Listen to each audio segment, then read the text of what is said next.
Pearlbank Apartments could become the first multi-strata private development in Singapore to be gazetted as a conserved building. Some 100 owners turned out for an extraordinary general meeting today to discuss the matter.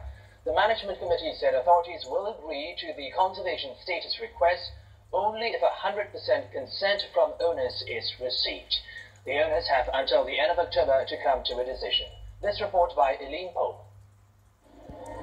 Pearlbank Apartments was built in 1976 and is one of the oldest private residential buildings in Singapore today.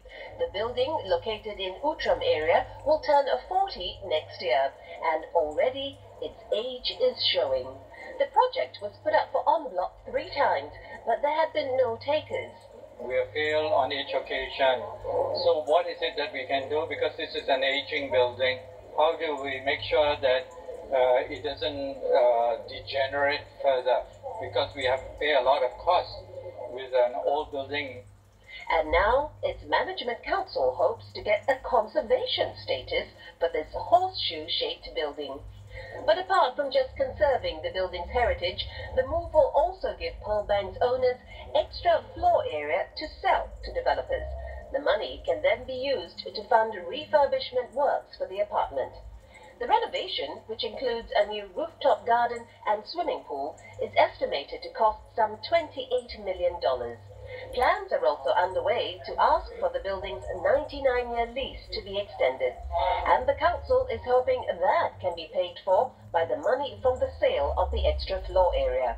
A property analyst says if Pearlbank's conservation status request is approved, it's unlikely that other older condominiums will follow suit. Once you have a conservation status set on the building, it will be very difficult to go through an en bloc sale. If the authorities were to allow them to extend their 99-year lease without going through an en bloc sale redevelopment, I think there are a number of older 99-year leasehold condominiums where the owners are actually also hoping for an extension or renewal of their 99-year lease without going through an en bloc sale. So I think they will be watching the outcomes of what's going to happen at Pearlbank Apartment.